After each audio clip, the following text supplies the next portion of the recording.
What's going on? Welcome to the OBR streaming network. This is an all new, brand spanking new edition of the React. My name is Brad Ward. The man next to me is the one and only, always terrific Pete Smith. You can follow him on Twitter at _ Pete Smith _ I see you all filing in. Ty Sox is locked in into the chat. We appreciate that. You should all be locked in this time of year. We are getting close. What is going on, Pete? Busy week. A lot of interesting stuff going on. So it's kind of interesting to see where things go. Yeah, absolutely. At this point, the roster remains the same. So the 4 quarterbacks still out there. A little movement on the quarterback market we were talking about. Taylor Heineke gets traded to the Chargers for a conditional 6th. What that means for Tyler Huntley's trade market, I don't know. We can talk about that here in a second. But the Browns do have a practice squad. Well, most of 13, 14 guys now. So 2 spots remaining. Is that right? Sound right? I think it's 2 spots, but I think they have 15 guys Okay. reportedly locked in. Okay. All of the guys, majority of them were from Browns camp. They get Juwan Briggs back, Tony Brown, Jalen Darden, Christopher Edmonds, Justin Hardy, Jermaine Ifedi, Sam Kamara, Roy. How do you say that? MBK? Mbedeka. There you go.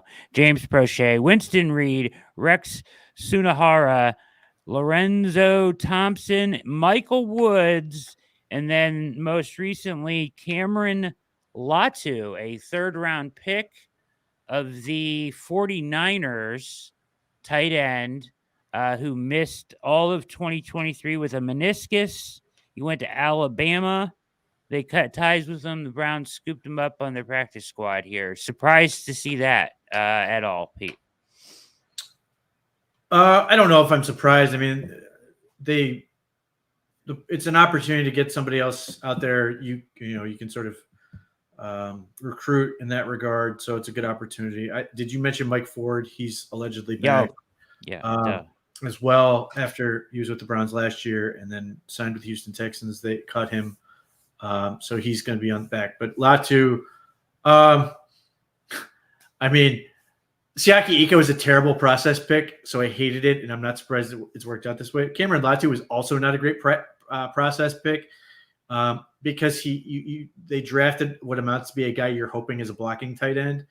And then they sort of moved on because they're the 49ers. They have a lot of really good players. But in that draft, they drafted Jake Moody, a kicker, and then they took this guy. 2 guys that really don't – they're like ancillary players. So for the Browns, It's a great opportunity. You needed tight end depth anyway. Cameron Latu can come in and be a blocker, hopefully. But it's the type of shot you'd love to take. Like we talked about yesterday, if you're a team and you could get Siaki Ika, as a clean slate, whatever, it's a good opportunity. So you might as well do it. I think this is a good shot for the Browns to take, whether or not it actually works out or not. But, you used a 3rd-round pick on a player that was, terrible for you. You're getting another 3rd-round pick, whether or not you want to look at it truly as a 3rd-round pick. They can potentially contribute for you at some point. Yeah. Do you remember anything about him? I know he went to Alabama. Is he more of a blocker? Is he an inline guy? I don't know much about him. Inline, not very athletic, didn't get many passes. That is what he does. Couple questions in the chat I want to hit. We talked about this stuff already, kind of offset. So if people are still asking about Foreman. Pete, you can comment on this. I fully expect him to be back on the Browns 53. We kind of I heard Zagura today comment that he was banged up. He probably wouldn't be practicing anyways. He alluded to the same thing, that he would be back on the 53 at some point. Do you believe that to be the truth as well? Yeah, I mean, for one thing, his contract was structured with no guaranteed money. They had it built in, the ability to release him. He doesn't. He's a veteran, so he doesn't go on waivers. He could decide to do whatever he wants. The Browns have done this multiple years. Greg Robinson, Michael Dunn. These are examples of guys they've cut, done some roster gymnastics, some different movement, and then re-signed. In this case, it is just taking longer. And if it's true that he would be unable to practice anyway, they have a little bit more flexibility with how they do it. But they can mess around with this, sign him back. They may guarantee him some money at this point. Kick in sort of a reward for helping them out in this situation. But I expect he will be back, plays an important role in what they want to do. And frankly, I think he's safer to be on the Browns than one of the running backs on the actual active roster. Yeah, agreed. And the other questions we're getting are about ZMP and Isaiah Thomas. Neither have shown up on the Browns practice squad yet, or anybody else's. You were talking about this a little bit before the show too. Thoughts on both guys? Yeah, I think it just comes down to weighing options. I imagine a couple teams have reached out to him, and it's just a question of deciding where they want to go, and ultimately, getting recruited a little bit, getting to sort of enjoy that. Unclear if the Browns are one of those teams. I would assume in the case of Isaiah Thomas, at least. I mean, really, both of them. It wouldn't surprise me if they want to bring back ZMP as well. Now, it's possible that they basically offered a contract, the contract to Latu and ZMP, and basically said, hey, whichever one takes it first, and Latu jumped at it. Unclear, but I suspect Thomas is trying to see what else is out there. Like, get a good example last year. Austin Watkins was released by the Browns. When he made it through waivers, everybody was expecting, he'll re-sign with the Browns on the practice squad. And ultimately, he decided to sign with the Eagles practice squad. That may be a situation where these guys are seeing if there's a better fit or a clear opportunity. There's been a couple of guys, mostly veterans, who have signed on practice squads and basically have been told, hey, by the way, we are activating you for game one. So there's a little incentive there. Dalvin Cook is allegedly one of those.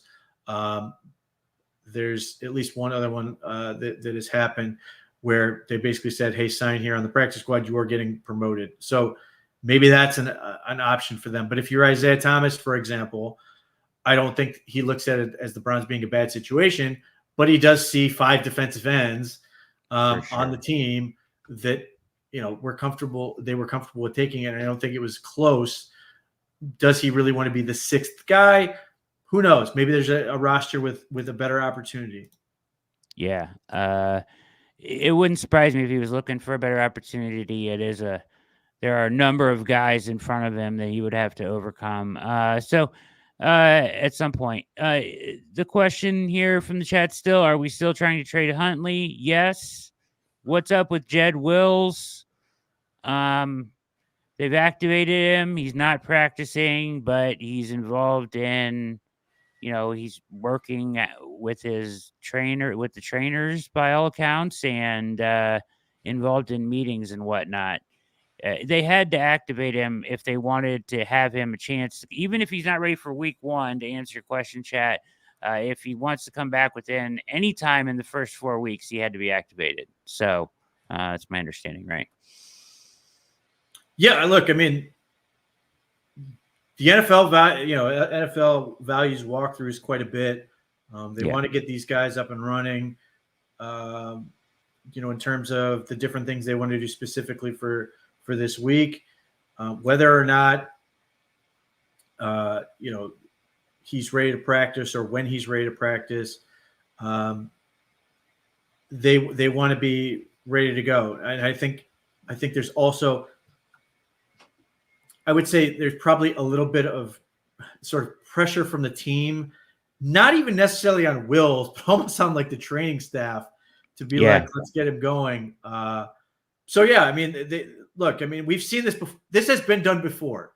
The guy that jumps out at me want to say last year or the year before, there was like a linebacker situation where he couldn't practice, but they wanted to specifically have him available to go through walkthroughs.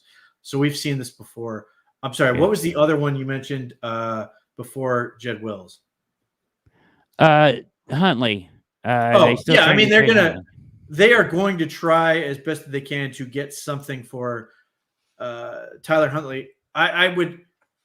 Yeah, I know. I've seen on like Twitter that there are people in despair over the idea that that the Chargers traded for Heineke.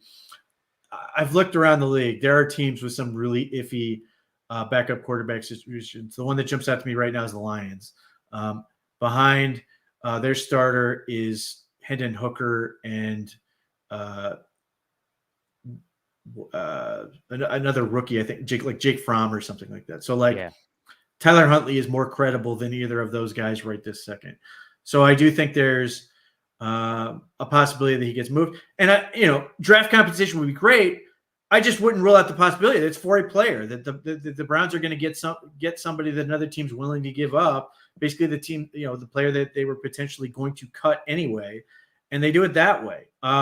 They've got interesting things they want to get sorted out. Running back is one team that I have no inside information on this. The team I would call is Houston. I look at Houston and I look at Dameon Pierce, who was awful for the Texans last year. They went to a zone-based offense. He did not fit at all. He was terrible. He went from practically 4 yards a carry and was like a rookie of the year candidate to under 3 yards per carry and was awful other than the kick return against the Browns. If the Texans are willing, I would happily take him off their hands and put him back in a gap scheme heavy offense and let him flourish. I think he fits really well.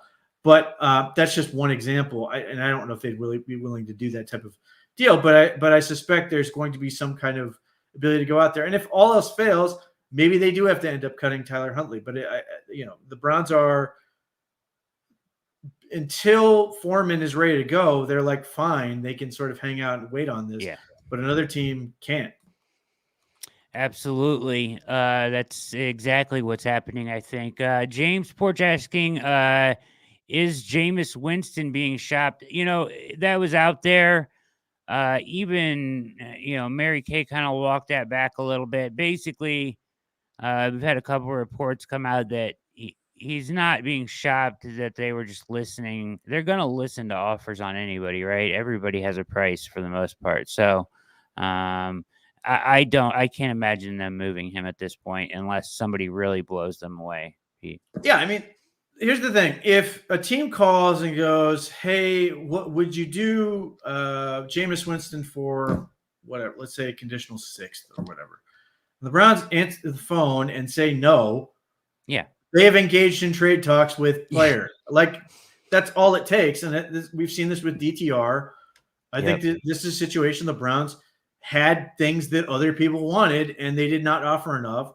So even though they're being rebuffed, you can easily go, hey, the Browns have engaged in trade talks, and go, hey, they must be talking about trading. Or they're literally getting phone calls for offers they are not interested in. Stephen Kramer says, I'm no doctor, but Conklin's knee injury was way worse than Will's. From the little evidence we have, is there more to Will's injury? Pardon me. We have no way of knowing. No clue. But there's been no indication of a setback or anything else, or healing weird or whatever. I know the immediate temptation is to go, well, Wills is lazy or whatever. And it's possible, but that's not information that we readily have. It seems like the Browns are more, the Browns football side is more frustrated with the training staff than Wills. But that is not an uncommon thing. I don't think that means that it's real friction. I just think the Browns are sort of we need to get this guy out here. We need to get him going. What's the holdup type thing, as opposed to, you're doing something to hurt this team type thing. So we've just got to wait until he gets out there. But the expectation is he will be. It's just a question of when. Perfect. All right. So that's where we stand with the 53-man roster. Larry, no Ika has not appeared on Siaki Ika has not appeared on anyone's 50 or practice squad yet. So he is still out there, probably maybe weighing his own options, right? So that's where we are with that. This is the OBR streaming network. This is the React. If you're watching on X, hop over to youtube.com/orange and brown report. Hit like and subscribe. It only takes a second. It helps us out so much. We appreciate you. Many of you here already to watch tonight, and we appreciate that as the show continues to grow. We're going to dive into video numero 1 here with pro football talk, and a very interesting I had this was my choice. Anytime Florio goes off the deep end, it's about the Browns, I like to throw him up here and react to it. So that's what we're gonna do. Florio talking Browns and carrying 4 quarterbacks on the roster. Let's indulge here. Today, big takeaways. Miles, let's start with your favorite team, your hometown team. They made a little news, didn't they? They did make a little news in terms of keeping 4 quarterbacks on the roster currently, which, that's fine. And the reporting from Mary Kay Cabot of Cleveland.com was that they're going to try to trade either Jameis Winston or Snoop Huntley, and they're going to keep DTR behind Deshaun Watson. But if it's me, I'm not getting rid of Jameis Winston because number 4 right now is an unreliable quarterback. You don't know if he's going to be available, first of all, and you also don't know if he's going to play well. So if you have somebody like a Jameis Winston, who we know is a good veteran backup, right? Jameis Winston can at least run an offense. Last time we saw Dorian Thompson-Robinson, he really couldn't run an NFL-style offense, which is why the Browns had to then go get Joe Flacco, who, while he played great in spurts, right, also had a turnover problem. So if you're going to play a different quarterback and it happens. Well, I would just say this to correct him. They didn't go get Flacco until after he was injured, right? True. Don't you think they would have rolled with DTR until or do you think they would have gone and got Flacco anyways? I'm inclined to think they would have done both just to cover their bases, but yeah, they were ready to roll with DTR. I mean, they'd gotten Flacco to sort of be the emergency in the event DTR couldn't do it or got hurt. He got hurt, suffered the concussion, so they got Flacco ready to go. But ultimately, the Browns are, they are inclined to try to cover their bases as much as they can. They know they got pretty fortunate squeezing out wins with PJ Walker. So I expect regardless of what DTR was going to do, they were going to get somebody that they could plug in there, and they did, and it worked out. They were able to pull that off. And again, it's engaged in trade talks. Picking up the phone and saying no is engaging in trade talks. If you're going to give a Godfather offer, so be it. But some of these are the same people who crushed the Browns for getting rid of Josh Dobbs, which was a great trade for the Browns. Yeah, absolutely. Here we go. To be Jameis Winston, hell, at least you're dealing with turnover problems again, right? You're not unused to doing something like that. So I would not really understand the thought process behind moving on from Jameis Winston, especially given how well he's done as a cheerleader for Deshaun Watson. There's been nobody who's been a better cheerleader for Deshaun Watson throughout the course of the offseason. And I think that presence would be really good to have in the Browns quarterback room. Is there a point, though, where that's too much? I know that people love Jameis Winston because he's a little kooky. Is it a little over the top? Is it a little passive aggressive? Is it almost like that's his way of saying you will fail? Like this guy was, think about Deshaun Watson, 17, 18, 19, 20. He was on track not just to be Offensive Rookie of the Year, but maybe an MVP candidate before his ACL went in November of 2017. He was spectacular on a crap team in 2020, 4,800 passing yards. Would have been an MVP finalist if the Texans hadn't been horrible that year. He doesn't need to be propped up by Jameis Winston. So I don't know. It was a weird turn because not that long ago it was, hey, maybe they're going to trade DTR, Dorian Thompson-Robinson, second-year player that, showed some flashes in the preseason last year. And when it was time to play, it wasn't quite as flashy. And then it pivots to, well, maybe we'll trade Jameis Winston or Tyler Huntley. So they've got 3 quarterbacks on the roster who have made it to a Pro Bowl, which is kind of weird because remember Huntley was like the 17th alternate. Nobody wanted to go to the Pro Bowl games that year, and he ended up making the team. But clearly they're not going to take 4 into the regular season. When Kevin Stefanski was asked about it yesterday, it's clear, and he did not do a good job. We could play a little poker with Kevin Stefanski. He did not do a good job of concealing the intention. One of these guys isn't going to be there. Is either going to be traded or they're going to realize we can't trade any of them. We got to cut one of them. Yes, but that's the thing about the roster flexibility. And, if you have 4 quarterbacks, it is more likely that you're going to be able to trade one because it is a premium position, especially because if we're talking about Huntley or Winston, right, those guys have starting experience. And if you need a backup quarterback, that's one of the most important things that you can have. Starting experience. You've been on the field before. You understand what it means to run an NFL offense and to play in an NFL game. So that aspect, I get why the Browns did this because it means that they have a little bit of leverage. But again, I mean, Mike, I think we'll get you on the couch a little bit here, maybe. But anytime somebody exudes positivity, you're like, I don't know about that. I don't know about that. Jameis Winston just exudes positivity. Wait. Not everything has to be cynical. It's just who he is. I don't think there's anything beyond that. It's just he's a positive person, Mike, and that's okay. Okay, well, you and I have had these conversations about balancing cynicism with naivete. Yes. These weird pregame, let's go win one for the Gipper speeches that he does for preseason He's been games. doing that all his life. For preseason games, I don't remember seeing any eat a W's before preseason games. It's ridiculous to do it before a preseason game. Preseason game is glorified practice. It's ridiculous. Well, then maybe the Browns have decided after 6 months with Jameis Winston, this guy's a goofball and we don't want him on the team.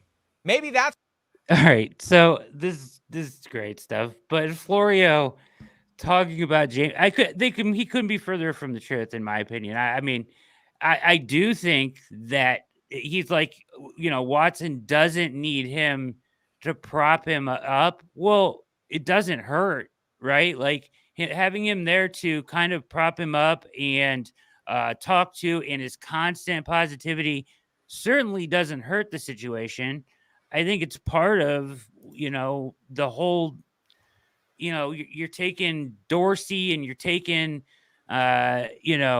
Watson and you're taking Stefanski stuff and the new coaches you added to the staff, and you're taking Jameis Winston and you're throwing it in the cauldron and mixing it up and hoping that all comes out as a better version of Deshaun Watson, right? The offense, all that is kind of the mixture, and he's part of that, in my opinion. Yeah, I think he's just an energy guy in general. They want guys who bring that juice, and Jameis Winston consistently does it. I don't, it wouldn't surprise me if Jameis Winston's always done this. It's just particularly recently and this year, there's always somebody filming it, and always, it's always out there. So you see it more often. But beyond that, I don't care. That is more of a fan thing, and all that's the people who love to sort of comment and retweet and all that stuff is fine. I don't know why Florio cares about that part of it, but again, I don't think he's going anywhere. I think they like having him there. And Jameis Winston, even when he signed, made this whole point about he wanted to sort of get the best out of Deshaun Watson, and I think he wants to get the best out of his other teammates. And there are a lot of teammates who seem to respond positively to it. So, if they believe in it, if it works for them, great. I'm not going to argue with it. Yeah, I would say, when they do show those clips of him, in a preseason game, and I get his point a little bit about that, but, the players are glued to Winston. They like it. They obviously like it. So I don't get this point of view, but it's kind of funny.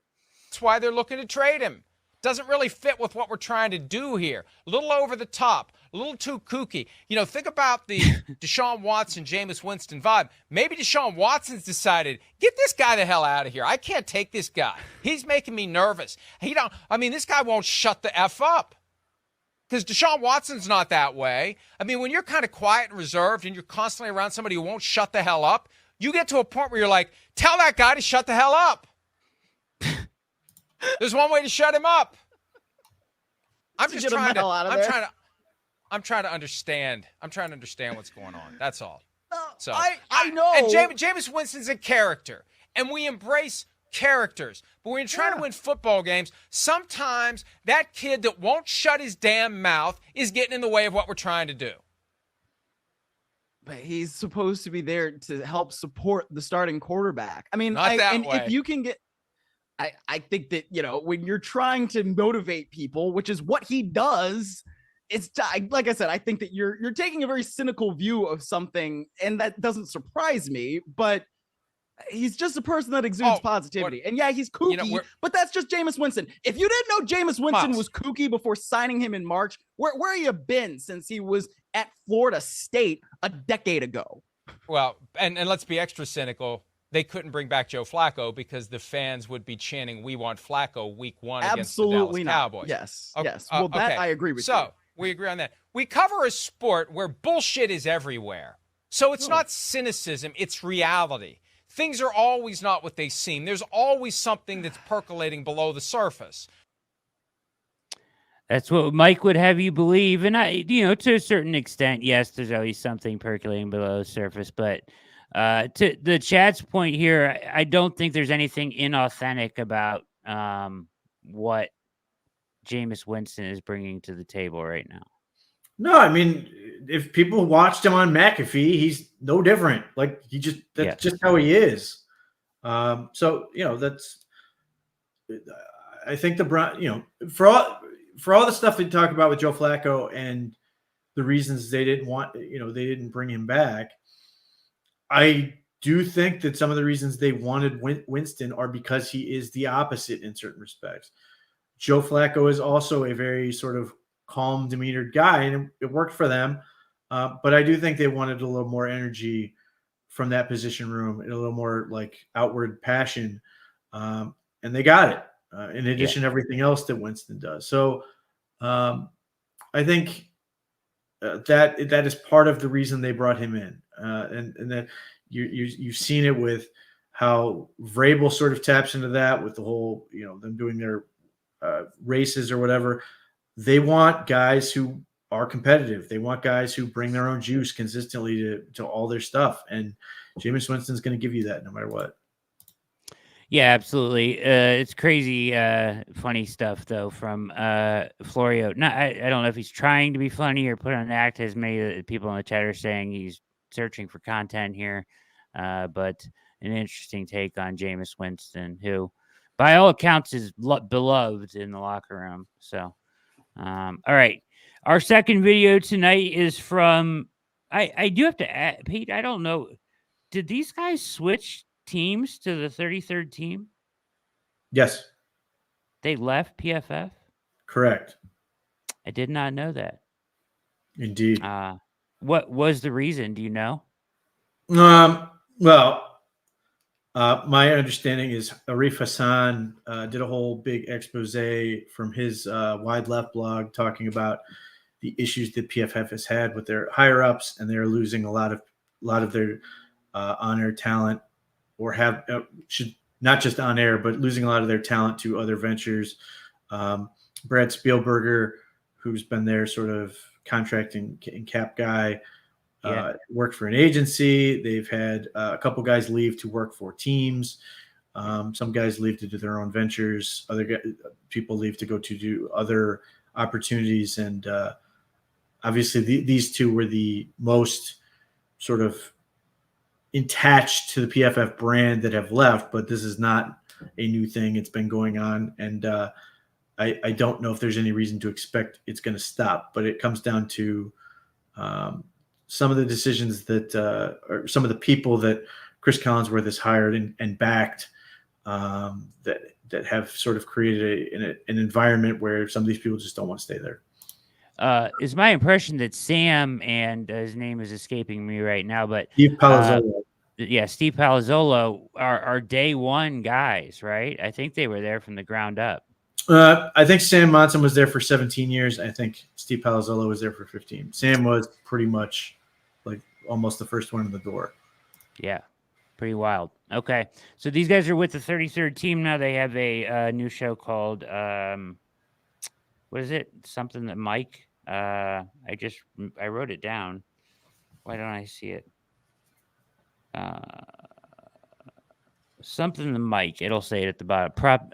We'll find out here in a second. Anyways, it's a 33rd team show, but it's with Palazzolo and Monson over at the 33rd team. Check the mic. Thank you very much, Pete, for doing my job for me there. I had it written down, I swear. Anyways, fail on my part there, but we will go to this video, and this is they're doing an AFC North preview here, and they're dialed in on the Browns, so we're going to listen to what they have to say. And pause when appropriate. And the counter continues. The last time we saw Deshaun Watson play good football was 2020. It was the COVID year. It has been a while for Deshaun Watson. We come in with him as the biggest question mark this year, because you and I have talked about this a bunch. The Browns have a very good roster. Last year they reshaped their defensive line. They went from a defensive line that only had Myles Garrett to being one of the best pure pass rushing 4-man defensive lines in the NFL. Zadarius Smith came in, and Dalvin Tomlinson, and they had one of the better defenses in the NFL, playing man coverage more than any team in the league and making life really difficult for opposing quarterbacks until the playoffs against Houston. So a lot of pieces in place for Cleveland. Every team, it comes down to the quarterback, but maybe no more important than Cleveland getting their big investment, Deshaun Watson, on track at some point here. Yeah, this might be the best roster in the NFL, top to bottom. And ironically, the one player that is the most important player on the roster and is the guy that had the biggest investment, essentially, in him of any player in NFL history when you factor in the trade and then the unprecedented, fully guaranteed contract, is the guy letting the side down right now, right? Deshaun Watson was supposed to fix everything. He was the guy, if we could just get a quarterback capable of taking this really good roster where it needs to go, we'd be in great shape. They get the quarterback, and now they've continued to rebuild to what is a championship caliber roster again. And the question mark is, can this quarterback actually make it work? Or is he going to be the millstone hanging around its neck that they can't overcome when they face teams like the Chiefs and all those kinds of things? So, yeah, the entire offseason for the Browns is, how do we get Deshaun Watson back on track? And by that, I don't even mean get him back to his best, get him back to when he was one of the top 5 quarterbacks in the NFL at the end of his starting tenure in Houston. I mean, just like bridge the gap between where he's been for the Browns and that guy, right? I don't need him to get all the way there. If he can get halfway there, split the difference, this is a championship caliber roster that with competent quarterback play will be an absolute force for anybody. And if he can get anywhere near his best play, then we're absolutely cooking, and we're one of the best teams in the NFL. It's hard to remember exactly what Watson was. Remember, it came in 2017, same draft class as Patrick Mahomes, has an intriguing rookie season, shows a ton of flashes, and then moves up into 2018, PFF grade of 80, then 82. And then in 2020, it was probably one of the best quarterback seasons on a 4-win team in NFL history, probably the best, both statistically from a grading standpoint. He was a 92. He played really well. The Texans were horrible. All the off-field issues arise. He gets, he doesn't play the entire 2021 season, suspended until week 13 in 2022. And, that was his first game with the Browns against the Texans. Hasn't really had a good stretch of play. He's had a couple good games here and there. Hasn't looked comfortable. Taken too many sacks, too many negative plays for Watson. Never really gotten back to that big play ability, because he had always taken a lot of negative plays, but he would always be the guy that offset it with big-time throws. He offset it with special plays or with his legs. We just haven't seen that yet. And look, I think it's harder to put up good stats in Cleveland. You know, I'm a big dome guy, right? Domes matter. Domes have an impact on stats and performance, and it's tough to, you know, chuck it around the yard in Cleveland in the cold and in the rain. But he just has to play better because the defense was fantastic last year, and all these other people. All right, I'll stop right here for a second because Oscar Rob in the chat saying Watson actually played pretty well before he got hurt last year. Nobody counts that. He won several games. Yeah, I mean, people tend to kind of, he mentioned it there at the end a little bit, but people just kind of tend to skim over the good games that he has had since he returned. Pete, don't you agree? I think he has played largely poorly to average, but when he starts getting going, he has gotten hurt. So my theory of the case all along has been, I don't know how good he can be, but he's going to be better than he has been if he just is able to stay on the field and keep playing football. The Browns will be a much better team or much more well-rounded and balanced team if Deshaun Watson can just be on the field for the whole 17 games. And then it will be a question of how good is he, which is a question mark, a fair question to ask, but that's the whole thing. And, you know, Kevin Stefanski sort of touched on that in terms of Deshaun Watson not playing in that final preseason game. Deshaun Watson touched on that in terms of making it a point not to get hit. So that's where we're sort of at. And the Browns, to their credit, have surrounded him with no shortage of weapons. And we'll see what the offensive line is going to look like. We'll see what happens when this team gets Nick Chubb back. But, you know, that's the big question mark is Deshaun Watson and Nick Chubb got to play part of 2 games together in last season. And that's another unknown. The Browns were able to win 11 games last year with largely not good quarterback play from Deshaun Watson, winning 4 of them. That's, to me, suggests there's a lot of upside to that, and it wouldn't take much for him to make a dramatic improvement. Yeah, and you've been saying this all off season that if he could just stay healthy, he'll kind of figure it out, right? And we've seen that. Like, we've seen momentum of him start at, you know, point A, whatever that is, rust, you know, getting timing back, whatever. And then seen him put together a couple good games, and then he got hurt. Or a couple decent games, and then he got hurt. But it was improvement. And you know, and then we saw the Ravens game, and then he got hurt, right? So if he could just put together, I mean, I don't care if it's 17 games, if he could just put together like 8 weeks in a row, I feel like we would start to see some growth or him just figuring it out. You know what I mean? Like, it's just like it feels like he's been really close before he got dinged every time. Yeah, they played 3 games. Was looking good against the Titans, hurt his shoulder. Played well against Arizona, then turns around and has the game against the Ravens with the high ankle and the shoulder injury, and then he's out. So, let's avoid the shoulder part and the high ankle part and just let him play, and a lot of this will take care of itself. But to what level will that reach? Unclear, but in the same way that I think people write off quarterbacks too quickly in general. Baker Mayfield's a good example. Geno Smith's a good example. And it's not to say you shouldn't put them in an accurate portrayal of where they are. But if, you know, they get put in the right situation, and that the Browns are hoping that what they've done offensively is the right situation, and he's able to just stay healthy and play, you should see a resurgence of sorts. Is that going to be top 15? Hopefully. Top 10, that would be great. Top 5, then you're content. Then you are like not only a contender, you are a favorite for the Super Bowl. So that is sort of that's why it's the biggest question.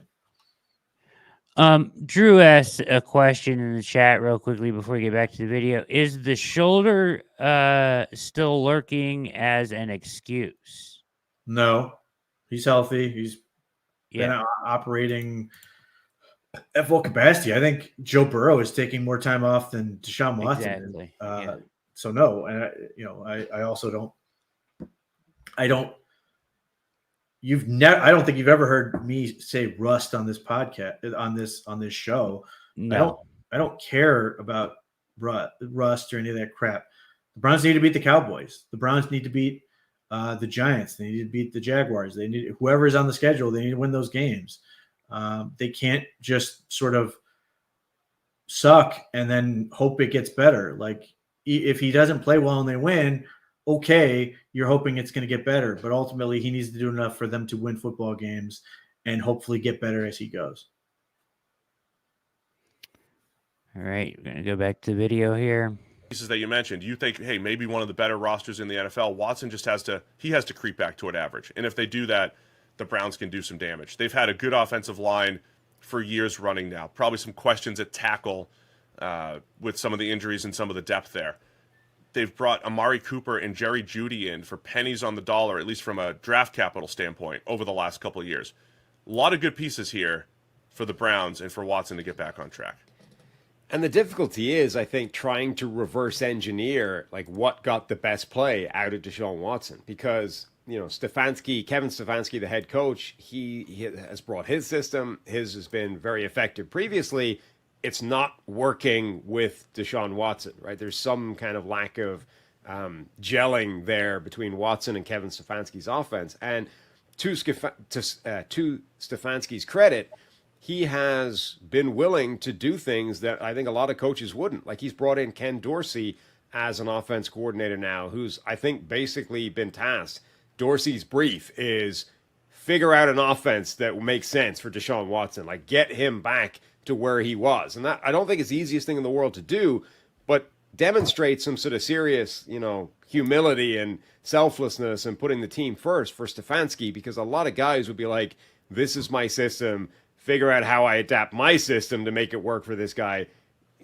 I think he's giving Dorsey more free reign than that to actually change the offense. And now you're kind of looking back to those Bill O'Brien Houston teams and being like, what did they do a lot of? What could maybe put Watson back in his comfort zone? They run a ton of RPOs. I think that's a difference between there and Stefanski's offense. Both offenses run from empty a lot. I think Watson likes sort of surveying the field and having the chaos of, if it breaks down, give me the most amount of options. Let me be Russell Wilson in his prime, run around back there, find a play. But it's difficult to try and figure out like exactly what should this offense look like to get Watson back to being that player. And that's really all that matters for this Browns team at the moment. And it's a solid group of weapons. I mentioned Amari Cooper. Jerry Jeudy hasn't really lived up to what we thought he would be coming out of Alabama, but he's still a very good route runner who can get open. They tried Elijah Moore last year. He's still around as a potential slot receiver. Cedric Tillman showed ability on the outside as a go up and get it guy. And David Njoku has been, breaking out this last year or two, showing, the first round talent that he had as a mismatch weapon in the middle of the field. Joe Flacco seemed to get the most out of David Njoku. I mean, I don't think Flacco played as great as the hype. He kept chucking the ball to the defense, but he was also throwing a lot of touchdowns and creating a lot of big plays because he was just aggressive. And to me, that's, I think, what Watson needs to get to. You could take the negative plays if you're being aggressive down the field. I think he has the pieces. Got to give Amari Cooper, Jerry Jeudy, David Njoku the ability to go and make plays down the field. And then if Nick Chubb comes back healthy, man, that dude, terrible knee injury last year. If he comes back healthy, he's been an absolute force in the NFL. His ability to create after contact and create big plays. So if he's healthy, they have a chance to get that run game a little bit more consistent as well. Yeah, I mean, that's one of the big variables, I think, for this offense is what will Nick Chubb look like coming off that injury. It feels almost silly to sort of say if he's healthy. I mean, he's going to come back. He's going to be clear for contact. He's going to be playing. We just have no idea what the effects of that injury will be on him. I mean, that was the kind of injury that falls into the category of, devastating, that has ended careers. I mean, I think of Marcus Lattimore way back in the day, or Willis McGahee, when those guys had absolutely shredded knees. They bent in horrible angles. It looked awful. And either in Lattimore's case, it basically cost him his career. McGahee was able to come back and, be a very good player. Was he ever as good as he was supposed to be coming out? maybe not, but that's where we are with Nick Chubb now. It's like he's going to be playing, he's going to be on the field, he's going to be carrying the rock again. Will it look the same as it looked before his knee got absolutely shredded? You know, that I think is the question for Chubb. Not like, you know, if he's healthy, it's like, does he come back the same player? Let's talk defense a little bit here. The thing about this is, about the Nick Chubb thing is, Pete, is the more you look at these guys that have come back from not even injuries as bad as the one that Nick suffered, but anybody that's had surgery like that in a running back position or a wide receiver or whatever, it's not the year they come back that they look like themselves or the closest version of themselves. It's like the year after that, typically, right? Like, so that's where like my expectations are around like Nick Chubb as this unknown variable. Certainly it is, but I guess my expectations aren't that huge for Chubb this year, just because it tends to take somebody some time, usually a year, before like the next off season the next season they start to look more like themselves after an injury like this. Yeah, it's difficult to judge given that Nick Chubb is a mutant in terms of his Yes. ability to heal. But the other part is this is also why the Browns are being pretty cautious with him and are holding him out at least 4 games. I wouldn't be surprised if Nick Chubb could theoretically go week 1, but I don't think it's worth it. I don't think puts him in the right position to succeed. I don't think it helps the team in the way they want. So rather than take up a roster spot, you go through it with the guys you're going to have in there, and then Chubb becomes a bonus rather than a necessity. I think that's also part of this. Is they're trying to.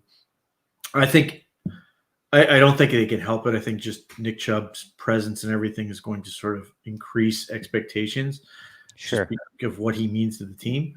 But I think the Browns are trying to sort of lower them a little bit. Now, it would really help if they come out and like start the year 3-1 and get it going, where then it feels like, wow, the Browns look pretty good. And here comes Nick Chubb.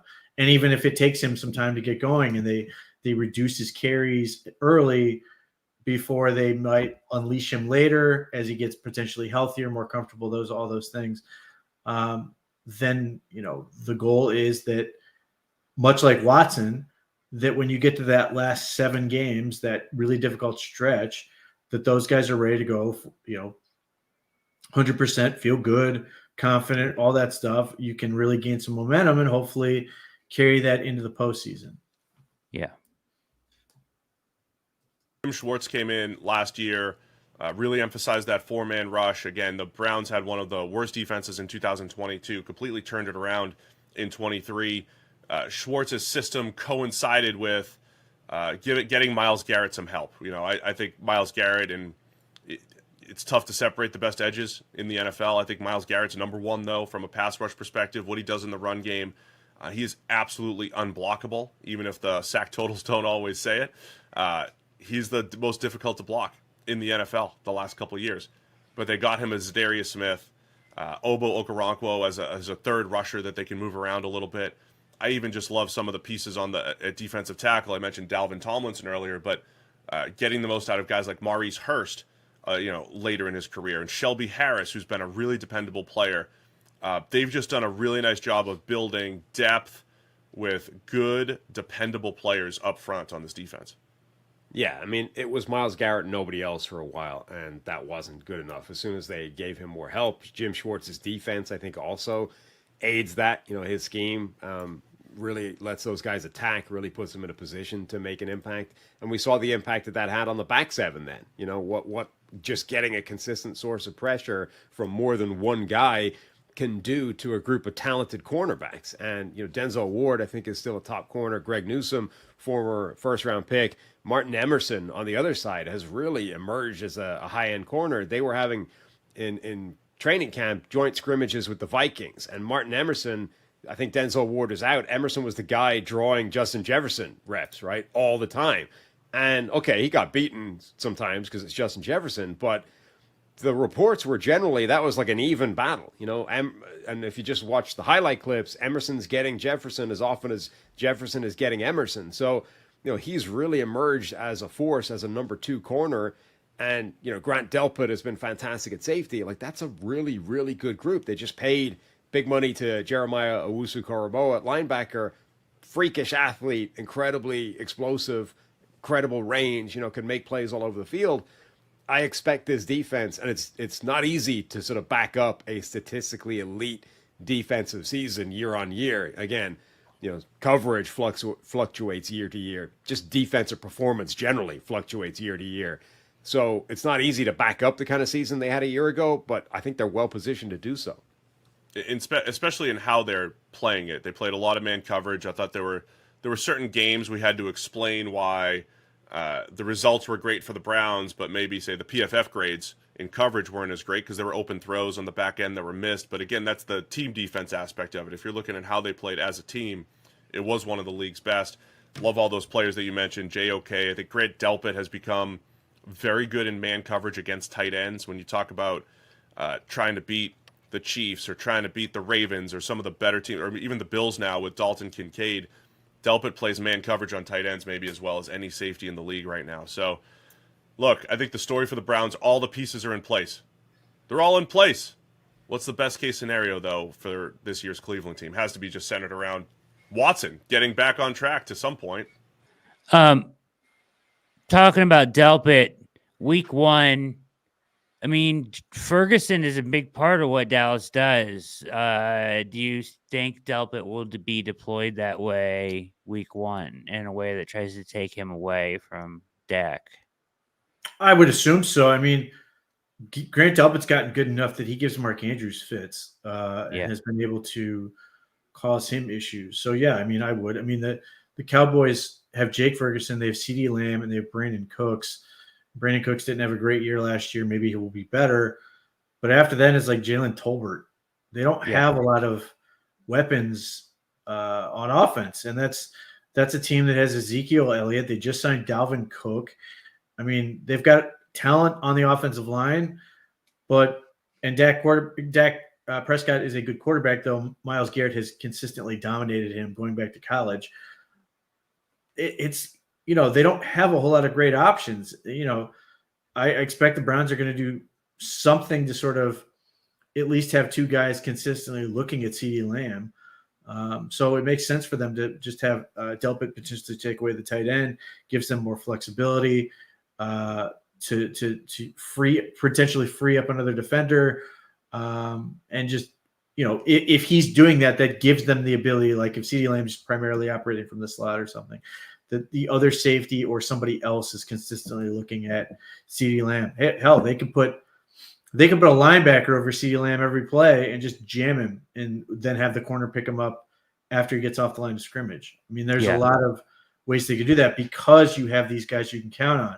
Having Martin Emerson be such a talented player, having Denzel Ward, these guys as your corner. I think, we get to a point where, and not without reason, where we're so focused on the flaws of this team, the question marks, the offensive tackle situation, running back right now, some of the other things that they've got to sort out, that you sort of forget how strong the strengths are on this team.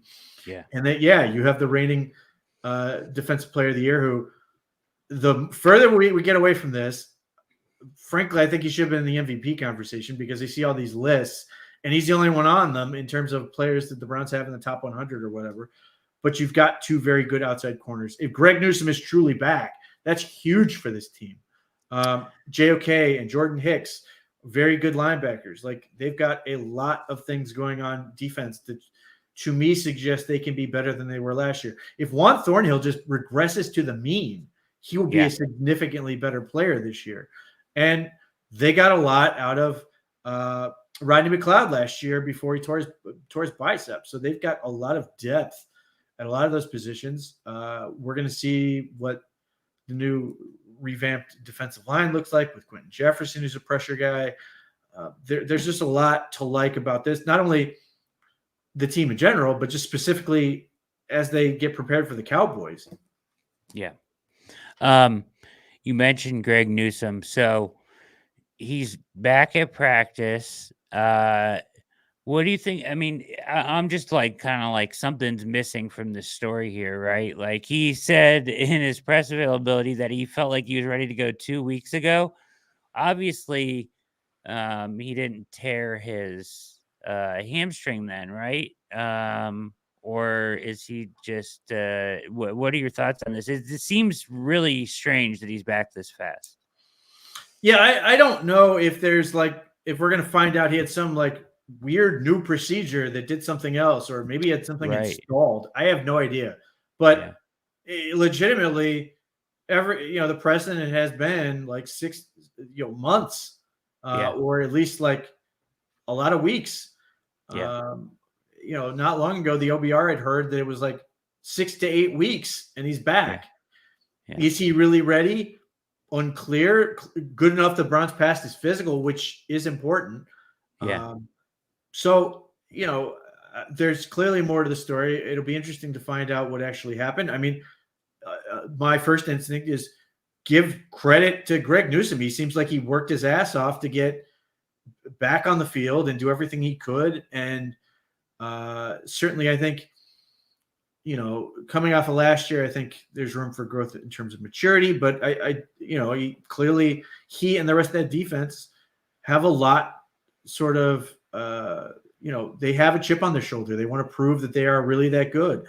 That playoff game, like, hurt them in a way where they seem to have a newfound resolve. Now let's see what that looks like when they get on the field. But it would not surprise me if you see a very prepared, confident defense that is looking to prove a point that they've, whether real or contrived, that there are people out there who think, oh, that defense must not been good at all, really at all, that they were overrated, that they played a really weak slate of quarterbacks, which there is some truth to that.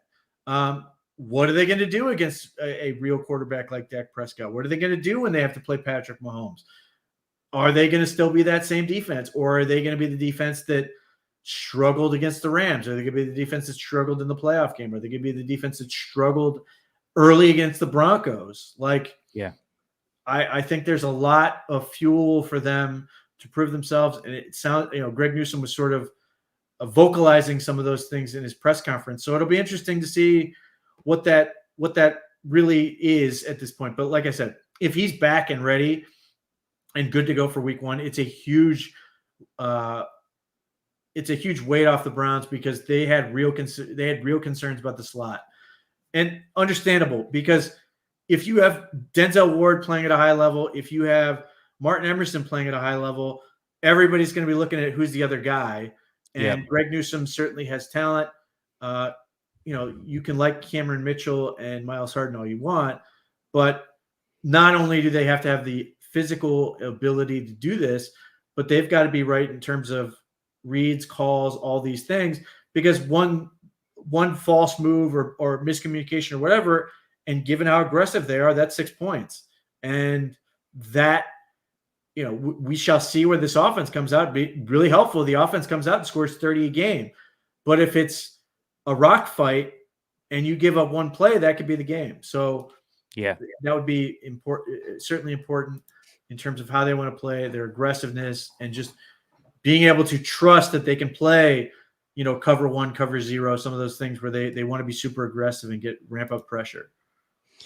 Yeah.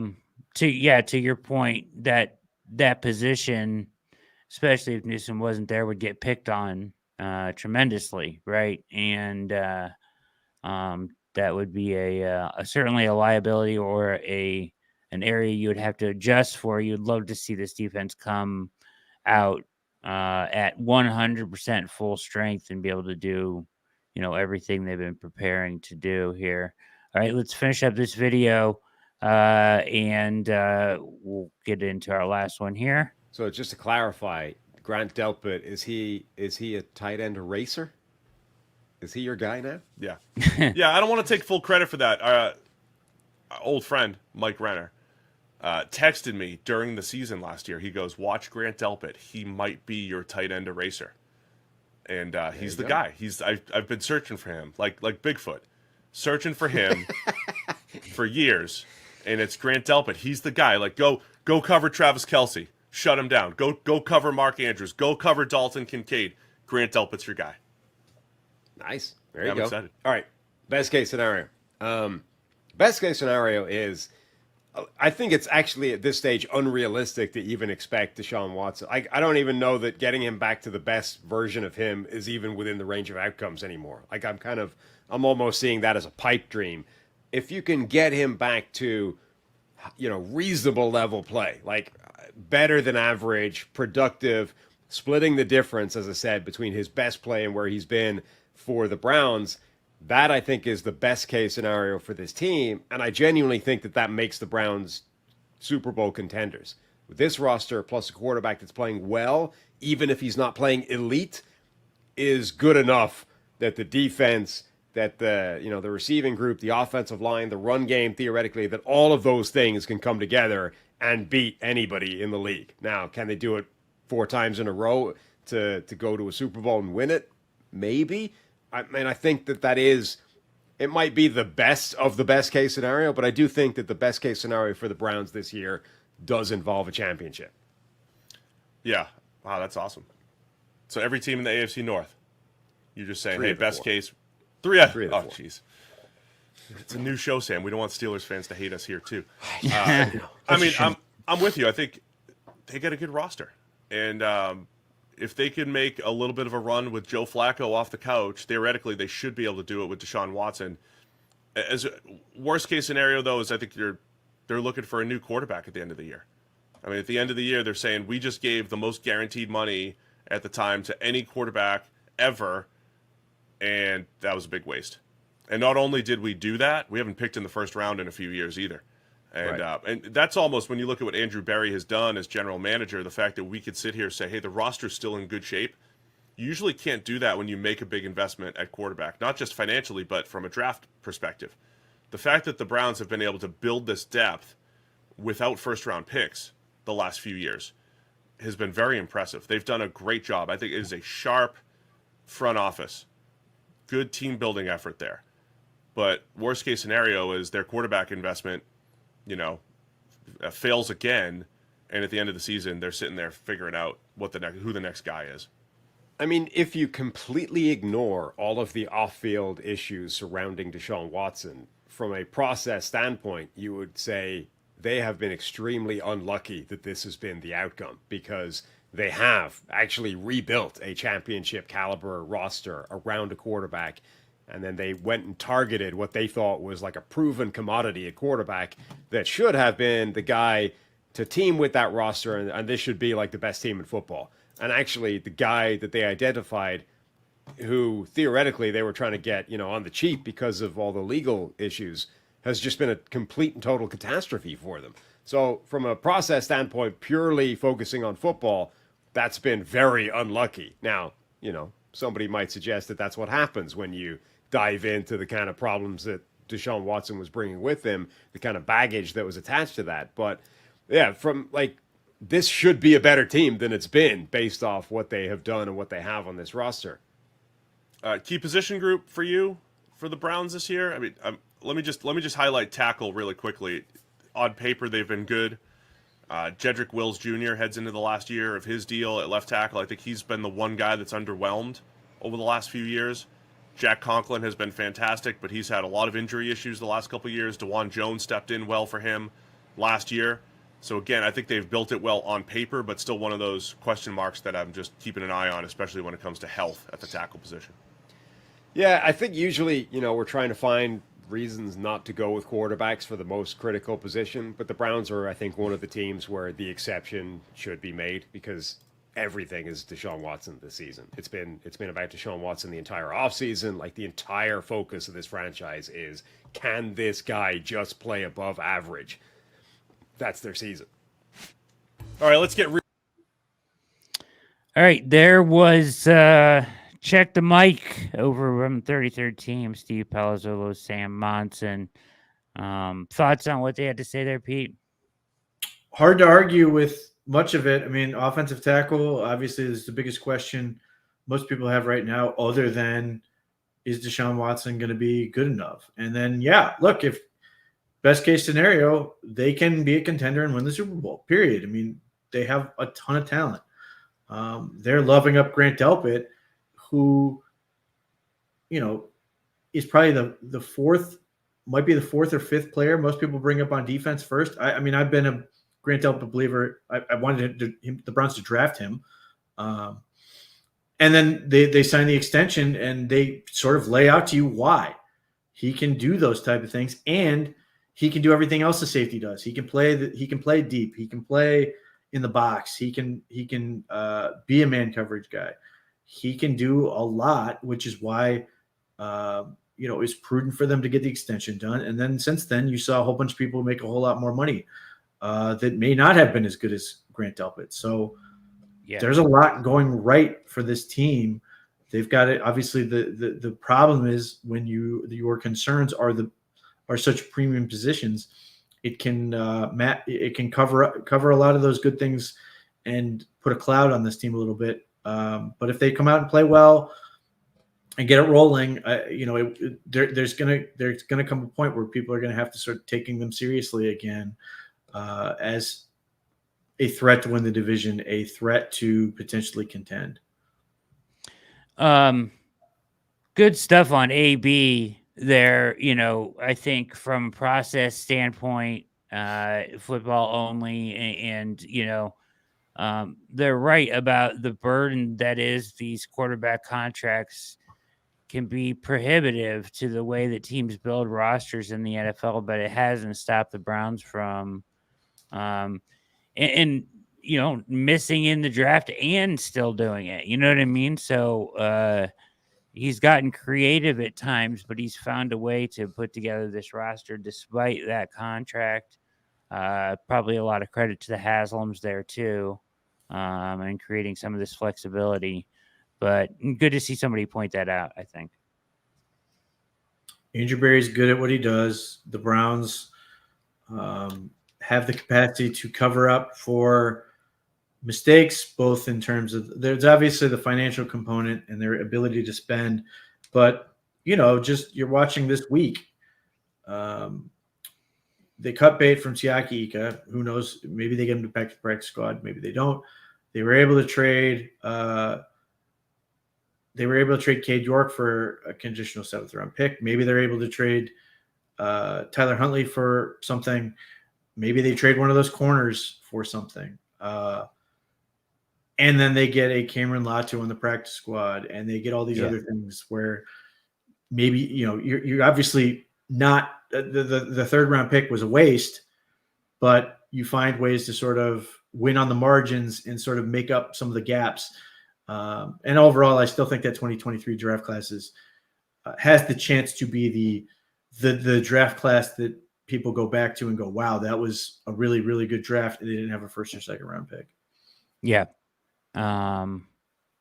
Interesting. All right. So we'll finish up tonight with Ultimate Cleveland Sports Show, talking about the 53-man initial cutdowns, mainly the quarterback stuff. Some interesting perspective here. And we'll take a look at this. Here we go. Picked up on waivers. You got to always remember that the initial cut down to 53 is not going to be the same roster. Specifically in the Browns case, we know it's not going to be the same roster that starts the season. We are 8 days away from opening day with the Chiefs and who are the Chiefs playing? Texans? Ravens, right. Lamar versus Patrick Mahomes. Yeah. And we are 11 days away from the Browns and most of the other teams getting started a week from Sunday against the Cowboys. Things of note that happened in the cut down day. The Browns kept all 4 quarterbacks. Obviously, that's temporary. They're not going to have 4 quarterbacks on the active roster. I can't imagine for week 1. Certainly, even if they did for week 1, which is unlikely, beyond that they wouldn't. Only 2 running backs on the roster. There seems to be speculation that Deontay Foreman, who was cut, will be brought back. You saw that last year with Maurice Hurst. They cut him. You do that as a procedural move, so the player's contract is not guaranteed for the whole season. Now, if I was a guy like, Foreman, I might be kind of pissed and want to go somewhere else, but he might not have other options. I don't know. But. There's a little difference, though, because we talked about this on our text chain last night about how this reminded us of the Mo Hurst situation. Yeah. Right? The difference last year, as I went back to trying to figure out exactly what happened with Hurst, was they cut Hurst and brought him back so they could put Jordan Kanasic on the active 53-man roster, so they could put him then on the active IR, not the preseason IR, because if you go on the preseason IR, you miss up to 12 games to the full season. Yeah. The active IR could be activated after 4 games.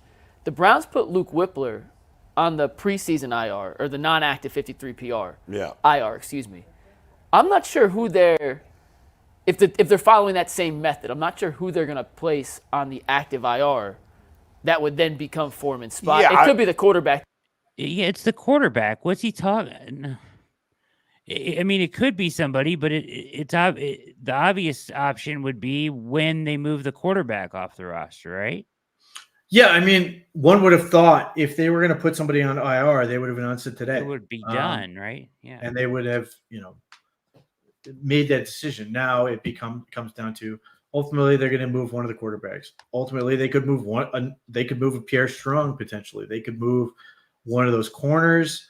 They've got a number of different areas where they could make a move, acquire additional talent as they see it, and improve their roster. I think in some ways this is like more straightforward than it has been in years past because they were doing things like this. They were trying to get guys to be able to get to that short-term IR. Yeah. And, I had seen it suggested that Luke Whippler was going to be designated a return, and I just thought, broken ankle that requires surgery. Like, what are we talking about? I can't possibly be coming back, can he? Like, no, he's not designated for return. Yeah, He's like, not. well, I had seen that like suggested that they should. Yeah. This is the perfect candidate to bring back. It's like, no, it isn't. He's what would be a third string center at this point, coming off a major injury. Like, let's worry about a guy who's a more reasonable injury that you can actually come back from and help your team. I think they were perfectly content to be basically like, see you next year, Luke. Hopefully you get healthy.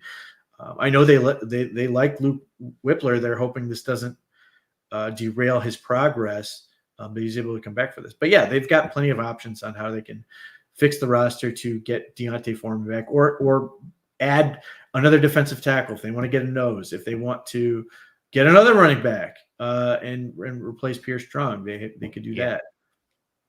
Absolutely. They don't currently have a running back on the practice squad. So they have 2 in the entire organization. Yeah. So all signs would point to them adding. I mean, you have to have one on the practice squad, right? Like, we haven't seen, as far as I know, I don't think we've seen Aiden Robbins turn up anywhere, and that seemed like a guy that they were sort of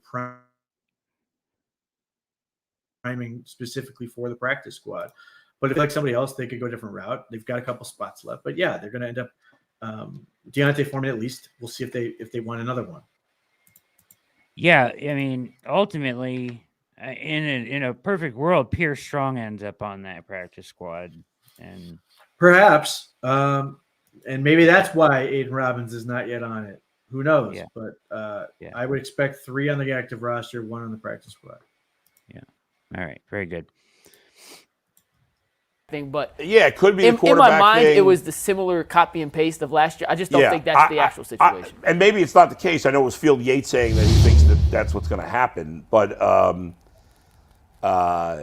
there's no chance to. I mean, most teams carry 4 running backs. Yeah. Although some teams, the Bengals only kept 3. Bengals have 3 running backs, so it might be that they just go with 3. But you're certainly not going to go with 2. With one of them being Pierre Strong, or maybe they're not going to bring back Deontay Foreman. Samaje Perine got cut by the Broncos. There's a couple of other interesting running backs, that got cut. Maybe there's somebody else they like. I saw, if you went, and this is just speculation. When you start watching, I watched the preseason. Yeah. And if you're going to be a short yardage back, one thing I give it to, Kareem Hunt, like, he was not, the same explosive back we saw, but he could take some hits. Like, Kareem Hunt was getting hit. When you doing 3rd and 1 and 3rd and 2 and taking them hits, them are some tough yards to get. But Foreman's been that type of back. But it seems like he's been dinged up a little Yeah, bit. yeah. You Well, know, that's true. With running Yeah. backs, you just sometimes they just was like, hey, it just doesn't look like they're able to bounce back and jump back up. Like the hit he took that got hurt the last time, I was like, that was a regular hit. Yeah. In terms of the 4 quarterbacks, the only logical reason I could think of as to why all 4 are still on the roster is Andrew Berry wasn't satisfied with whatever trade compensation they were being offered in terms of Tyler Huntley or Jameis Winston. I know Jordan Schultz reported today that Jameis was never actually in those trade talks, so we'll see who they're not going to trade Jameis Winston. That was always stupid and never made agree. sense. I'm not advocating they would. Mary Kay apparently clarified what she wrote, that it was just that they would be willing to listen if somebody which called. Is what every GM fine, should but do. they're not looking to trade him. But the only reason they kept Huntley around as the 4th is Andrew Berry must genuinely believe there's some team out there that would trade something of value in order to get Tyler Huntley, because there's no other reason to keep. But what I don't get about that is you said they weren't offered enough. What are they going to be offered? That's not a question for me to answer. That's an Andrew Berry question. What's going to change between yesterday and tomorrow? Nobody's offering more than a 7th round pick for Tyler Huntley. I mean, it's just he has no value. Maybe this is the way I look at it, Yeah. and I'll try to look at it from a different perspective, because on the outside looking in, it doesn't really look like why would you keep 4 quarterbacks? Maybe they're just gun shy. Maybe it's like, look, last year was traumatic for them. Like, they got to a point where they had a really good roster. Yeah. Deshaun Watson went down during the middle of the season. He was done. DTR ended up being done for most of the year. And then now you're down to these other backup quarterbacks, and maybe they look at it like a situation, McNuggets, like, look, maybe we don't want to be in that position anymore. And if we're like, okay, if we're going to throw the football, and if quarterback is going to be a main position that we have, why not just say, okay, well, that's the most important position. We'll put 4 guys and think about it from a perspective of, okay, it's 2 running backs, but we know Chubb's coming back. So I don't know. Maybe the emphasis is on throwing the ball around a lot, because there was only 2 tight ends as well. I would have never thought 2 tight ends would have been on this roster. I can. All right. That's a lot of stupid in one sentence. God damn. Yeah. Like, you can't be serious. Like, they can get a quarterback on the practice squad. They can easily do that. They've done it. If they really want a 4th quarterback, they don't need to be tied to 4 at any given point. And anyone who's been paying attention to this show or the OBR in general, we've been talking about 2 tight ends all year because you didn't have 3 guys that were worth a roster spot. To me, I don't think you have 2. But Jordan Akins has enough guaranteed money that you're stuck with it, and whatever. But like, why would you need a 3rd one? Like, there were veterans. They could have gotten CJ Uzama. They could have brought in somebody else. They are clearly geared towards spreading it out with wide receivers. And David Njoku is just such a luxury that he can do basically whatever and fit in that scheme. But and the idea that you're going to really go with 2 running backs, like, what are we?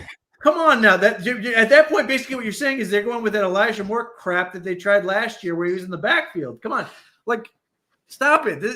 How do you take this seriously? Yeah, you don't have to carry 4 quarterbacks on the 53 to have 4 available throughout the season. I mean, unless you think you're going to go through 4 in week 1, that's just, It makes no sense because, like, Tyler Huntley is a veteran. Like, Tyler, he does not go through waivers. You can get him on your practice squad. That's what they're doing with Justin Hardy right now. right. You can pay those guys a good amount of money. And Tyler Huntley wasn't making squat to begin with. Like, there is no sense in anything he just said. It's legitimately like, do some homework in that situation. But that's awful. But yeah, they're 2 running backs and and nothing on the practice squad, whatever. Screw it. If they go down, we're just empty the rest of the game or whatever. Come on. Like, is Matty Mock gonna come and throw and play in his offense? That's terrible. Yes. Kind of funny. Okay. Well said. Maybe they feel like they got to keep 4. Yeah, just in case. Just in case 3 of them carpool, get in a car wreck on the way to the stadium. They've got the 4th guy. They will put him the designated survivor will have to be separated from everybody else in case a bomb drops on the stadium and they decide they're still going to play the game and they've got the quarterback. There you go. Oh my God. Yep. I agree. Okay. All right.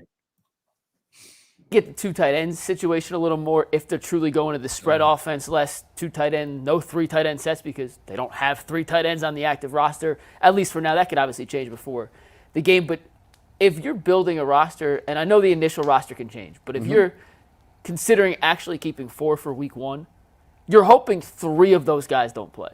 Yes. Right? You're like, and I just feel like when you're putting together the whole collection of 53, you had to make some cuts you probably didn't want to make. Justin Hardy's another guy, Cleveland native, special teams ace, didn't end up making the initial 53. To keep a guy that you are praying never sees the field, no disrespect to Huntley or DTR or even Winston, you want Deshaun to play every snap for 17 games. That's the ideal situation here. To keep not just one backup, but a backup to the backup and a backup to the backup's backup, that just seems like a wasted resource when other positions could be helped out. Anything's possible, but I don't see that as realistic, and I can't imagine they're going to have 4 quarterbacks. Well, a lot of teams don't even have 3. Just can't imagine you're going to use 4 of your roster spots on quarterbacks. It just, I know they had a lot of injuries last year. It just doesn't make sense. Let me throw something else at you. Wait, before we do that, Go can ahead. you think of another reason other than That's Andrew what I'm about Berry? to do. Oh, perfect. That's what I was There going you to throw at you. There we go. Maybe they're worried Deshaun Watson's not ready to play week 1. We haven't even considered that. We're just guessing. We're just making stuff up at this point. Look, hey, I'll throw out. Maybe they're going to run 2 quarterback offense. Put Jameis and Deshaun on the field at the same time, or put Deshaun and DTR on the field at the same time, and just run 2 because that makes as much sense as any of the theories they're coming up with. It's insane to me that they're actually going to this point. It's Mike McNuggets is right. I don't know how. It's an insane asylum he's working with. He's talking sense, and people are just coming up with crazy stuff all around him. Even if, let's say Deshaun's not ready. Let's say that arm soreness is a lingering issue, and they're worried about dead arm or something. You still would not carry a 4th guy. No. You put him on the practice squad, and you get it sorted out. Clearly, the Browns are trying to hardball this thing, or failing that. Let's say the Browns are convinced that Tyler Huntley is going to end up with the Ravens. They have no incentive to release him faster, to let him go back there quicker.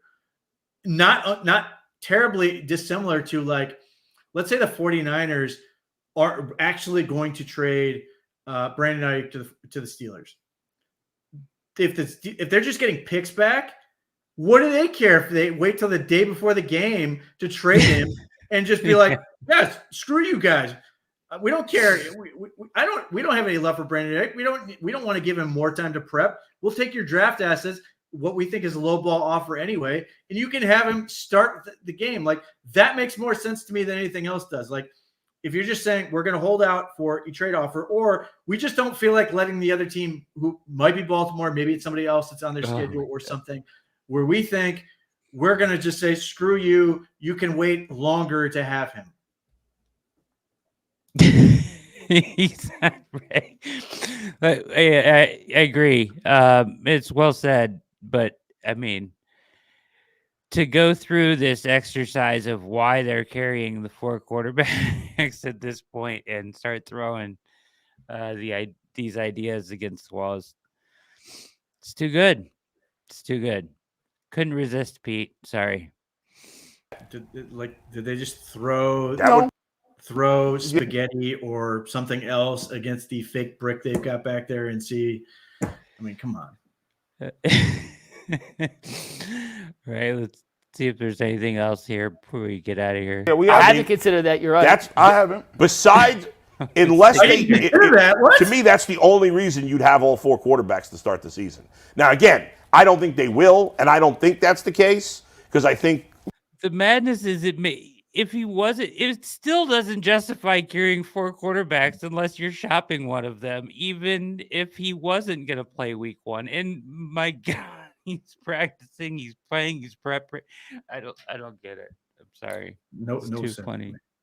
You could sign Within- anything else. Sign anything else. It doesn't have to be one of the things I've even talked about. There's a lineman you like out there. You want to sign just to do it. Like anything makes more sense. Another kicker. Hell, let's have multiple kickers on the active roster because that makes more sense than this. Yes, it does. It's fact. In the next day or two, one of them will be gone. But that's the only other thing that makes sense to me besides they're going to change it in the next day or two. And that's so listen, I will say that's a plausible theory. If they actually do keep 4, I think that's a plausible theory. Right. If they have 4 quarterbacks on opening, It's not a plausible theory. It's not. I like that we just keep giving more credence to these awful ideas. Hey, that could be right. No, it can't. Come on, the fact man. that they're taking this seriously around the horn. What makes this insane is the Browns have done this. The Browns have done this with offensive linemen before. They've done this with all kinds of things where they just, hey, we wanted to keep the 50, what we thought were, from the Browns' perspective, we thought were the 53 most valuable players. Yes. And then from there, we operated and did A, B, and C, and then sort of manipulated throughout. Now, the only difference between this year and most years is that most years it's been a one-day process. This would be the longest process they've sort of done this. But ultimately, there's always a second wave to this. It's just a question of how long it's going to take. And when you have a guy like Deontay Foreman, he's just sitting in whatever apartment, house, whatever, he's ready to go, can sign and jump in there at any time. Yeah. This is the only plausible explanation, Pete. I hadn't thought of that. Well, that's probably because you're sane. They're afraid he's not going to be ready week 1, so they got to keep 4 on the 53. There's landmines in Berea, and we've got to keep 4 guys just in case. I mean, it's just insane. that means to me Deshaun Watson can't play. Or they are at least a little nervous about the overall effectiveness, or because you got to think about it. Like, look, what happened the last time? Like, when he was playing, he had shoulder injury, he had a shoulder problem. Yeah. He came back and he wasn't able to throw. He came back against the Colts, didn't look like it was himself. And there was this whole back and forth about, is he going to be ready to play? Is he not going to be ready to play? DTR, the infamous, I didn't know I was even playing until I came to the stadium type. Like, maybe that's the thing. Like, maybe they're hedging their bets. But it's the only thing that makes any sense, and even that doesn't really make a ton of sense to me. But if that's the case, tell us today that there's a question. Deshaun may or may not be ready. They're not doing as that. opposed to not saying anything till the Saturday before or the Friday before. Right. Now they got a veteran backup, so it's not the same I'm just thing, saying, if we go into the entirety of next week, Monday's show, Tuesday's show, Wednesday's show, Thursday's show, with the anticipation of Deshaun playing, and this fan base gets behind, we're about to see Deshaun for the first time since that Baltimore game, and all of a sudden they pull the plug. G. Bush, I know you're the king of overreaction. You're the Duke of knee-jerk. You will be one of the more tame people online when it comes to the instant reaction to that. And if that is, and I don't think it is, Bo. I don't think that's the case. No, probably not. It's 99.9%. I'm guessing Tyler Huntley's gone by the end of today. Yeah. I agree, but that would be catastrophic. We and don't get mad. We just spitballing, man. I don't got no inside information. I don't know if his arm is hurt. Just speculating. It's odd to keep 4 quarterbacks. I'm 97.8%. The point is, okay, we've gone from plausible to spitballing. Like, okay, you're spitballing, fine. That's fine. But even your they're reincarnating the old University of Louisiana 2 quarterback offense is just as plausible as all the crap you've come up with. It makes more sense. But they just keep missing the point that even if this was a plausible, which it's not, but even if it was a plausible explanation or reason, or this was happening to Deshaun, it has nothing to do with Deshaun Watson. But even they've created this scenario. Let's hypothetically say that this scenario that they've just fabricated about his shoulder, right, at this point, is real. It still has nothing to do with carrying 4 quarterbacks on the 53-man roster. It doesn't justify it in any way. Like they're going to run out. It just makes no sense. You can put as many as you want on the practice squad. I just don't understand. Pete. Yeah, Don't. spitballing, which Occam's razor this situation. They think they can get something done.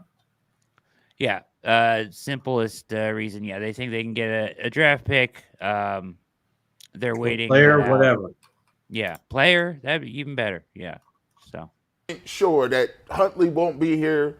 DTR is going to be the third guy, and Deshaun Watson is laughing somewhere drinking coffee like, yeah, my arm feels great, and I'm ready to go against the Cowboys. Yeah. That's pretty much what it is. Right. But if you did keep Ford, that's a very interesting situation. And by the way, Stefanski will not tell us nothing. He's not going to say anything. Matter of fact, if you thought he was tight-lipped before, he wants the Dallas Cowboys to prepare for all 5 of them. I want you to. He may claim another quarterback today. Right. He might got 6 dudes on the roster. be. Now you got to prepare for all 10 of them. Coaches be doing that stuff, man. But no, I think everything will be cool. DTR, I think won the job. I think Huntley did okay, but I thought DTR won the job, and Jameis Winston was always going to be the backup. Of course. They would never trade him. And he's like the in-house quarterback whisperer. Like, they're not getting rid of him. No. Like, he's going to be doing whole sessions with Deshaun Watson. He's been calling him before the show. Hey, what, you good? Hey, what you wearing? You got your Yeah, it never made any sense, the idea of trading him. Go ahead. Just one other note I thought was interesting from the roster trim downs. Only one undrafted free agent made the roster this year. That was Javion Cohen, the offensive guard out of Alabama. If you look at his preseason stats, he faced the most pass blocking stats of any guard in the preseason. Only allowed 1 quarterback hit, only a few pressures, and over 100 pass rush opportunities. I thought he played his ass off throughout preseason and well deserved to make the initial 53. And 2-7. Let's not get nuts. Javion Cohen, listen, he was a guy I talked to at the Senior Bowl. I thought he was going to be a great fit for the Browns. Thought he was going to get drafted. He didn't. I just had to be right later. He does not have an NFL body at this point. He just does not. right. But he is pretty good about just making sure he's between himself and the quarterback. All those young guys were bad run blocking. Zach Zinter was a better pass protector. He's got a little bit more of an NFL body at this point. Still needs to continue working. I'm not sure Javion Cohen's going to continue to be on this team. They may at some point try to slip him in the practice squad. But having said all that, I think Javion Cohen is a smart kid. And if he can develop an NFL body, he could eventually be a nice depth player, which would give them 2 out of this draft class, which would be great. But it's not reasonable to say he played his ass off, other than to say it's not like he did not play with effort. Played hard. There's not enough of him yet. He's not where he needs to be, which is fine. I was thrilled that they went with this option. I loved the fact that they played so much Cohen and Zinter, and I saw plenty of Lorenzo Thompson and a lot of these guys getting reps. That is what my preseason is for. I'm not worried about the other crap. I want these guys to develop and get more reps against stuff they haven't seen yet, and just continue to get more experienced and be more effective going forward. And by the way, he started at Alabama, ended up at Miami. Yeah. They kept Lorenzo Thompson as well on the Practice squad, yes. practice squad, along with Rhode Island represent. yes. So another UDFA there, right? So a couple of them hanging on. 7th round picks made the 53 too, and Nathaniel Watson and Miles Harden. Andrew Berry's not perfect. No general manager is, but he does have a knack of finding talent late in drafts in undrafted situations and turning them into valuable players. We saw it last year with Ronnie Hickman. There's no guarantee Watson or Cohen can turn into legitimate rotational players this year, but I don't the know fact that I buy three that of he's those any guys- better at that than any other GM. But I mean, the Colts just cut every one of their 7th, 6th, and 5th round picks from this year's it's draft. one team. Mom, you just said every. I'm telling you, there's an example of one. Guys, we missing something. Browns just cut a 3rd round pick from a couple I of said years he's not ago. perfect. I said he's not perfect. By the way, Anthony, I'm sorry to interrupt the show, but can we get a moment of silence For what? Siaki Ika. for one, DJ Samoa Joe himself, Siaki Ika. He's no longer with us. Pour out some coffee wherever you're at. Coffee. Moment of silence. That would be funny if he was. All right. I'll put you out of your misery, Pete. Well, look, here's what I would say in terms of let's just talk about the overall process that the Browns engaged in this thing, because you and I had talked about this quite a bit. We were sort of worried about the possibility that they would lose either Miles Harden or Halasi, because they felt like they had to keep Justin Hardy, the special teams guy, and ultimately, and they could still trade guys.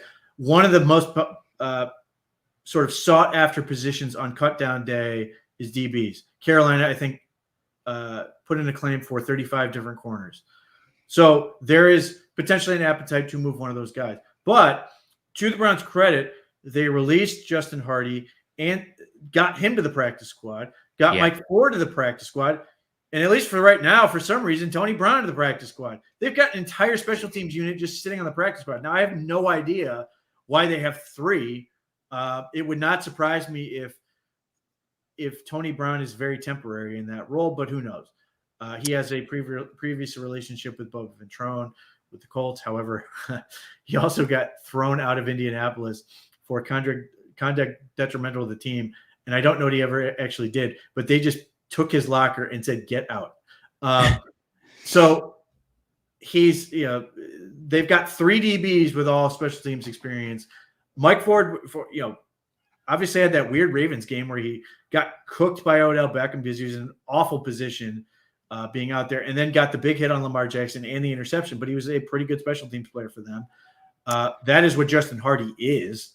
Yeah. And, he was a guy they went after pretty hard. Obviously, he's got the connection to Cleveland, has, I think, multiple Browns tattoos, or at least Cleveland tattoos. And you get a guy who's been all pro at that spot and been very good in recent years. So at least from that standpoint, they've, at least for this moment, they've threaded the needle in terms of keeping all the DBs they wanted and having the ability to call up these special teams guys. They got Juwan Briggs back, which a lot of people were sort of not sure he would make it back. I'm still a little surprised he did.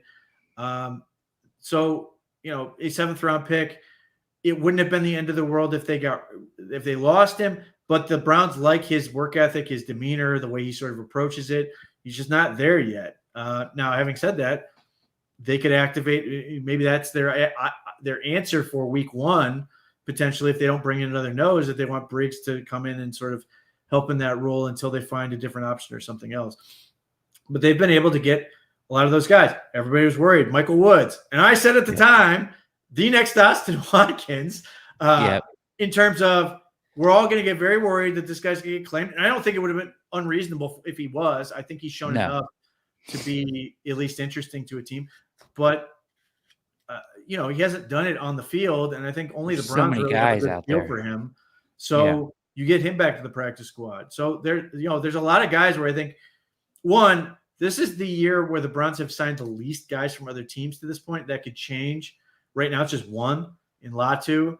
But I guess Mike Ford, if you look at it from that standpoint, even though he was with the team last year, but everybody else is their own guys, and being excited about potentially the guys they were able to keep. So, there's a lot of things where I think Andrew Berry has sort of finessed his way through this to sort of maximize the amount of talent available to the team, in addition to sort of putting them in a position to continue to add talent in the ways we're talking about, whether it's bringing back Deontay Foreman and doing some other things. I mean, the number of special teams guys or potential special teams aces they have on the practice squad. So the three guys you just mentioned at corner, right? None of which, by the way, can cover worth a lick. So I hope they don't need that. But they keep a long snapper, right?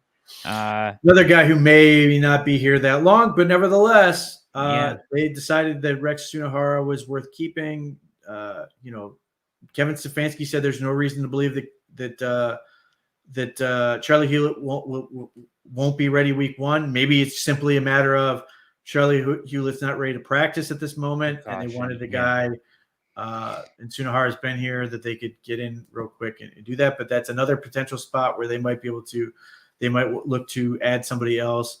So they've got a lot of sort of meatballs hanging out there in terms of Siaki Ika, ZMP, Aiden Robbins, guys that like make sense why the Browns would want them on the practice squad, but maybe there's a reason to delay bringing them back. Isaiah Thomas is another one, though I thought, I would have thought he was sort of more of a priority. So we'll see. I think they've got a good roster. Obviously, they got things to sort out with tackle and some of these other things, but just from a talent standpoint, I think the Browns have to feel pretty good for the most part about where they are heading into the season. Darden Prochet. More special team. Yeah, Prochet can't play receiver at all. So more special teams guys there. Yeah. So, I mean, they've got a bunch of them there. To have Darden and Woods is good, I think, enough, right? Wide receiver wise on your practice squad. No Matt Landry. Were you surprised to see Winston Reed there? A little. I mean, I understand why they like what he is. Yeah. He's a old school get downhill type linebacker. I just don't know if he has the so he he made a ton of plays in the backfield for Weber State, like an unholy amount of plays. If you actually watch his highlights, like you look at his athletic profile, you're like, what the hell did they want this guy for? And he played at Weber State, and then you watch him, he's like constantly in the backfield wreaking havoc. But just it's questionable just from the standpoint of he doesn't have a whole lot of range. How far can he really go? He's sort of limited what he does. And in that way, you can sort of look at him as sort of that Sione Takitaki type guy where you see him as a hammer. I don't think he's as big. I think he's actually pretty light, but he just gets a lot out of what he has physically. And that's sort of another question mark. The Browns still have 6 linebackers. Are they content to stay with 6 linebackers? Are they going to move one of those guys at some point? To be determined. To me, 6 is a whole lot, but here again, trying to keep the most valuable players at this point and then get to the actual players you need. Yeah, I mean, if it's certainly a linebacker, it feels like it's a plausible explanation here could be that to steal from G. Bush's stuff. A plausible explanation could be that one of those 6 they have protected until most of these teams have their 53s. Then they push him through to the practice squad, see if he can clear whoever it may be that they want to move there. Say it's Nathaniel Watson or somebody like that, right? And you push him through to the practice squad, or Tony Fields, right? To the practice squad. And then Winston Reed is kind of serving as a placeholder maybe for the time being. Perhaps. Some of that's just the other part you have to remember what the practice squad is. It's also a source of guys for a scout team. And you have to, obviously it's the Dallas Cowboys week 1. You need to have guys as much as you can that can simulate the things you're going to be going against. That's one of the reasons I really like DTR. One of the many, many reasons I like DTR is I think he's going to give you a really good look as a scout team quarterback. But, maybe Winston Reed also fits in terms of teams that play a truer Mike Backer type that want to get downhill and thump. Like you're going to play against teams like the Pittsburgh Steelers. They have guys in that mode. Is Winston Reed somebody they want to be their Roquan Smith or some of those guys? Difficult to answer, but that is also part of this combination. I mean, it's kind of strange. I don't know if Matt Landers has signed somewhere else at this point, but I know last year at one point they had brought in a very, very tall corner, which they were getting ready to play a team that had tall corners, and it just seemed like a good way for them to go against somebody who has that sort of frame. So that's the other part. It can be very strange. You see these guys get constantly signed and cut and all this other stuff, but that is part of the element of how are you going to get your scout team prepared as best you can to give the best look so you can prepare for that Sunday. Week-to-week basis. Yeah, absolutely. Makes a lot of sense. Last guy I'm going to mention, Chris Edmonds makes the practice squad. I thought he had his moments. Does that surprise you at all? No, I thought he was always a guy that made more sense to the practice squad. I think he fits in some of the same ways D'Anthony Bell does. I just think D'Anthony Bell's better at it right now. Edmonds is a guy who again, more special teams depth, but in another sort of box safety type potential overhang defender, which is what D'Anthony Bell was when he was pressed into action. You know, he's a toolsy guy. Decent size, you know, you want to see what you can get out of a guy like that. You know, is that a long-term thing? Who knows? But, you know, they clearly saw something like he was with them the whole time. I think some of the, you know, not to pick on him in particular, but some of these guys are placeholders in terms of until they find something better they like. Let's go with the guys we know, feel comfortable with, they know how to practice, all that stuff. Very cool. Good stuff. Great job tonight, Pete. Fantastic analysis of everything. A very good show. Thank you guys all for hanging out with us.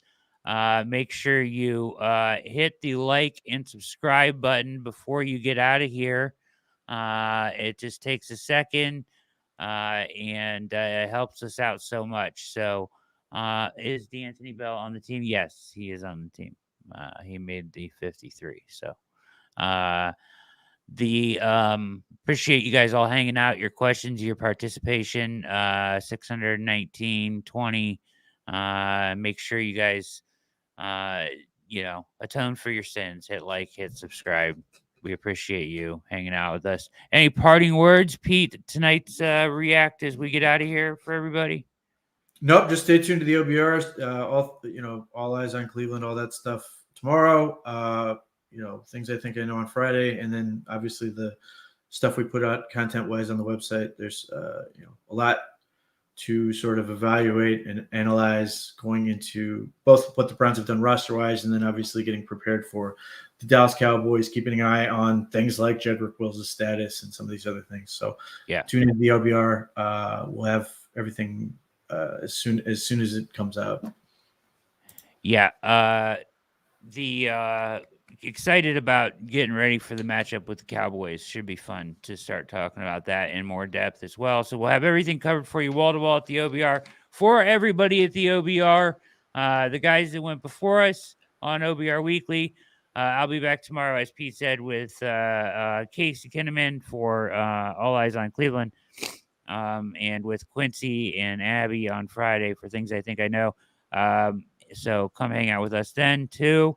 Read everything being put out at the OBR. It's terrifically done, and we got you covered, as Pete says. So thank you again for watching.